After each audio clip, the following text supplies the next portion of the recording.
நடிகர் விஜயோட மனைவி சங்கீதா குறித்து அவங்களோட மாமியார், அதாவது விஜயோட அம்மாவான ஷோபா சந்திரசேகர் ஒரு பேட்டி ஒன்று கொடுத்துருக்காங்க. அது பழைய பேட்டி. ஆனால் அது இப்போ பயங்கரமாக ட்ரெண்ட் ஆகிட்டு வருது. அதில் அவங்க சொல்லியிருக்கக்கூடிய விஷயங்கள் என்ன அப்படிங்கிறத பற்றி தான் இந்த வீடியோவில் நம்ம பார்க்க போகிறோம். நடிகர் விஜய் இப்போ சினிமாவை விட்டு முழு நேர அரசியல்ல இருந்து வரக்கூடிய சூழ்நிலையில பல மாவட்டங்கள்ல தன்னுடைய கட்சி கூட்டத்தை போட்டு தனக்கான வாக்குகளை சேகரிக்க ஆரம்பிச்சிட்டாரு.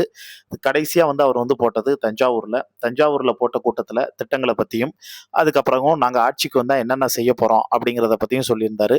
ஒருபடி மேல போய் அடுத்து ஒரு ஜென்மம்னு ஒண்ணு இருந்துச்சுன்னா ஒரு விவசாயியோட மகனா நான் பிறக்கணும்னு ஆசைப்படுறேன் அப்படின்னு ரொம்ப எமோஷனலாலாம் பேசியிருந்தாரு. இது ஒரு பக்கம் இருந்தாலும் அவருடைய மனைவி சங்கீதா விஜய் மீது பல்வேறு விதமான குற்றச்சாட்டுகள் வச்சு விவாகரத்து கோரிய புகார் ஒன்று சோசியல் மீடியாவில் பயங்கரமா வைரல் ஆயிட்டு வருது.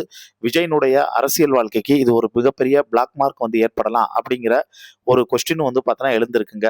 இது ஒரு பக்கம் இருக்கக்கூடிய சூழ்நிலையில அந்த அதாவது அந்த டைவர்ஸ் விஷயத்துல எந்த ஒரு கருத்துமே விஜய் இதுவரைக்கும் தெரிவிக்காத நிலையில இது குறித்தான பேச்சுக்கள் பரபரப்பா பேசப்பட்டு வருது. விஜயோட மனைவி விஜய் திருமணத்துக்கு மீறிய உறவுல வேறொரு நடிகையோட இருப்பதாகவும், தன்னை சுதந்திரமாக இருக்கவில்லை, குடும்பத்தை கவனிக்கவில்லைன்னு சராமரியா குற்றச்சாட்டு வச்சிருக்காங்க. அது மட்டும் இல்லாம தேவைப்பட்டா, அதாவது விஜய் சைடுல இருந்து எனக்கு அழுத்தம் ஜாஸ்தி ஆச்சுன்னா என்கிட்ட இருக்கக்கூடிய ஆதாரத்தை நான் காட்டுவேன் அப்படின்னு அவங்க அந்த மனுவுல சொல்லியிருக்காங்க. அதோட மட்டும் இல்லாம இணையத்துல அது யாரு எந்த நடிகையா இருக்கும் அப்படின்னு சில புகைப்படங்களும் பரவிட்டு வருதுங்க. இது ஒரு பக்கம் இருக்கக்கூடிய சூழ்நிலையில விஜயோட அம்மா ஷோபா சங்கீதா, அதாவது ஷோபா அவங்க சங்கீதாவை பத்தி சொல்லியிருக்கக்கூடிய விஷயம், அவங்க தெரிவிச்சிருக்கக்கூடிய ஃபீட்பேக் என்ன அப்படின்னா, சங்கீதா நல்ல மருமகள் மட்டும் இல்லாம அவ நல்ல மகள். ஆனாலும் உண்மையாவே மொத்த குடும்பத்தையும் அக்கறையா பாத்துக்கிருவா. குழந்தைங்க மீதும் எங்கள் மீதும் அதிக அக்கறையோட இருக்கிறதோட மட்டும் இல்லாம அதாவது மக மாதிரி எங்களுக்கு அவ கிடைச்ச ஒரு பொக்கிஷம். ஒரு கப் தண்ணி வேணும்னா கூட அவளே பக்கத்துல இருந்து எடுத்துட்டு வருவாங்களே ஒழிய வேலைக்காரவங்களை எடுத்துட்டு வர சொல்றது அது எதுவுமே அவ பண்ண மாட்டா.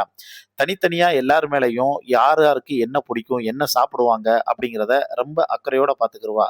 அதோட மட்டும் இல்லாம தான் பிள்ளைங்க என்ன ஆசைப்பட்டாலும் அவங்களுக்கு தானே தான் கையால சமைச்சு, விஜய்க்கும் தான் கையால சமைச்சு, நாங்க போனாலும் அவ கையாலேயே தான் எங்களுக்கு பிடிச்சதெல்லாம் பார்த்து பார்த்து சமைச்சு எல்லாம் இது பண்ணுவா.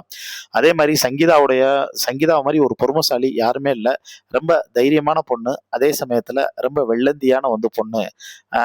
அப்படிப்பட்ட ஒரு பொண்ணு எங்களுக்கு மருமகளா கிடைச்சதுக்கு நாங்க கொடுத்து வச்சிருக்கணும். அப்படிப்பட்ட ஒரு பொண்ணு விஜய்க்கு மனைவியா கிடைச்சதுக்கு விஜய் கொடுத்து வச்சிருக்கணும்.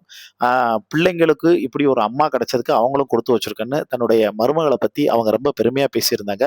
அந்த வீடியோ இப்ப மறுபடியும் சோசியல் மீடியாவில் பயங்கரமா ட்ரெண்ட் ஆயிட்டு வருதுங்க. இதை பத்தி உங்களுக்கு தோணக்கூடிய கருத்துக்களை கீழே இருக்கக்கூடிய கமெண்ட் பாக்ஸ்ல மறக்காம மென்ஷன் பண்ணுங்க.